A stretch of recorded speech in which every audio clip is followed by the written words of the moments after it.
Viewers, before we dive in, drop your city and local time in the comments because I promise this is the kind of story you'll want the world to see alongside your name. Now, picture this, a gleaming glass boardroom high above the city.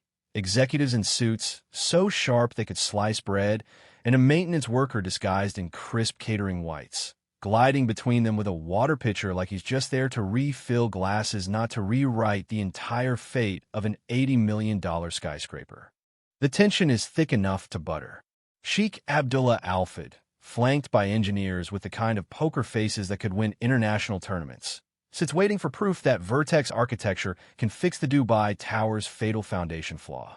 At the front, Xavier Chambers' tailored suit, Harvard diploma framed like a medieval relic, begins his presentation, flashing Darien's stolen design like it's his baby. For 15 minutes, the Sheikh nods, the engineers murmur, the room hums with polite approval. Then comes the question that slices through the air. And how will this hold during a Category 4 seismic event? Xavier freezes like someone just hit pause. He fumbles, tries to pivot to cost efficiencies, but the Sheikh isn't buying it. His watch ticks loudly in the silence.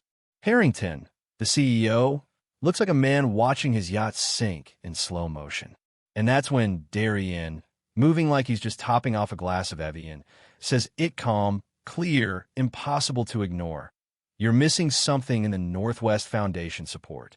Historians still argue whether the collective gasp that followed could be heard from the street below, but in that moment, every head turns. The Sheikh's curiosity overrides Harrington's fury. Darien steps forward, compass in hand, tracing integration points on the blueprint with the confidence of a man who's lived inside this problem for weeks.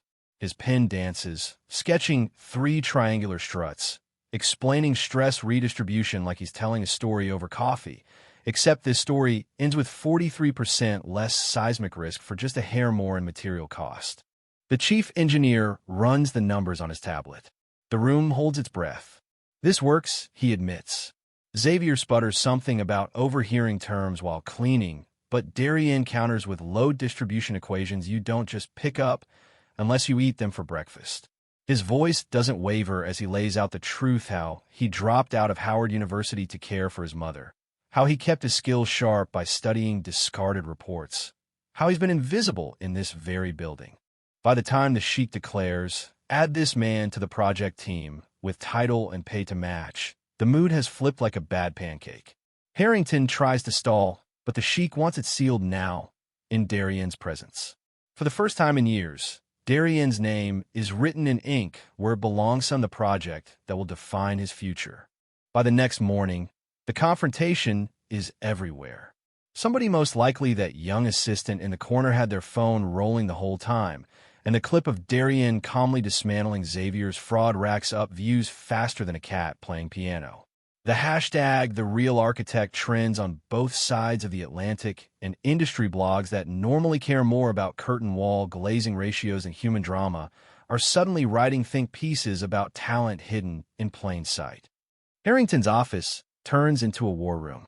He summons Darien in, trying to keep his voice level, but looking like a man who just discovered his parachute is a backpack.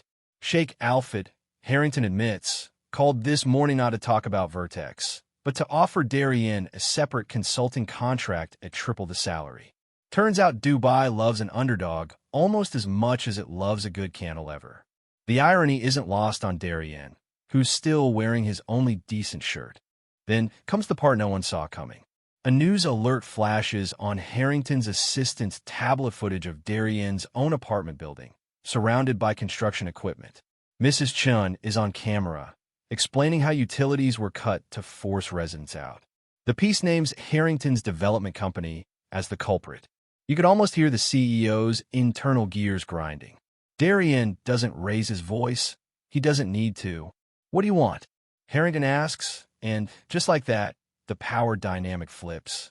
Darien lays it out: protection for residents, relocation assistance, fair market buyouts, all in legally binding language. It's not about revenge, it's about justice. Within the hour, the deal is inked.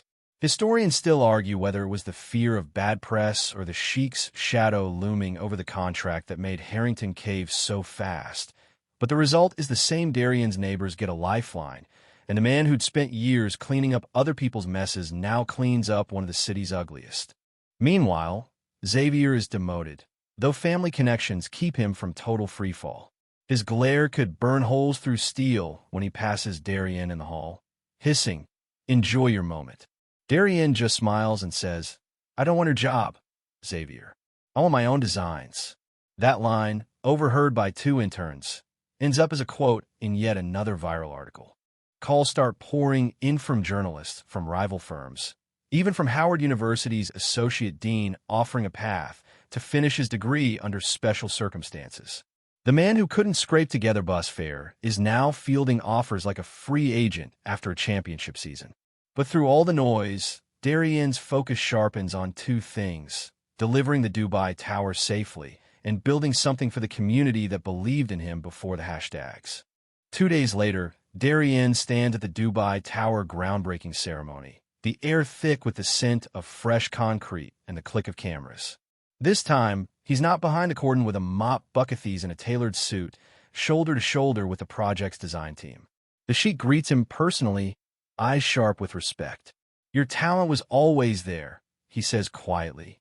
"The question is, what will you build now that the world is watching?" The weeks that follow are a blur. Media requests keep coming, but Darian's careful about what he accepts. Every interview is a chance to talk about the systemic blind spots that bury talent under titles or the lack of them. The story hits a nerve. Firms start announcing apprenticeship programs for non-traditional candidates. Industry forums buzz with debates over whether degrees should be the sole gatekeeper to big projects. Some of the old guard dismiss it as a trend, but younger architects cite Darian's rise like gospel. Back at Vertex, Amara becomes a frequent collaborator, their desks side by side as they hammer through design challenges. Xavier, still nursing his demotion, slinks through meetings, trying not to speak unless directly addressed. There's an unspoken truce, keeps his distance. Darian doesn't gloat. But every time the Dubai Tower blueprints roll out, Darian's name is there in bold, exactly where it should be. In his new apartment, sunlight spills across a desk crowded with sketches not just for skyscrapers, but for a community center in his old neighborhood. The concept balances function and beauty with spaces for tutoring, small businesses, and art exhibitions. On one corner of the desk sits his grandfather's brass compass, polished but worn, beside a framed acceptance letter from Howard University's completion program. He runs his thumb over the compass lid before setting it down to adjust the entrance layout just a few millimeters, but enough to change how the light will fall on the lobby floor in winter.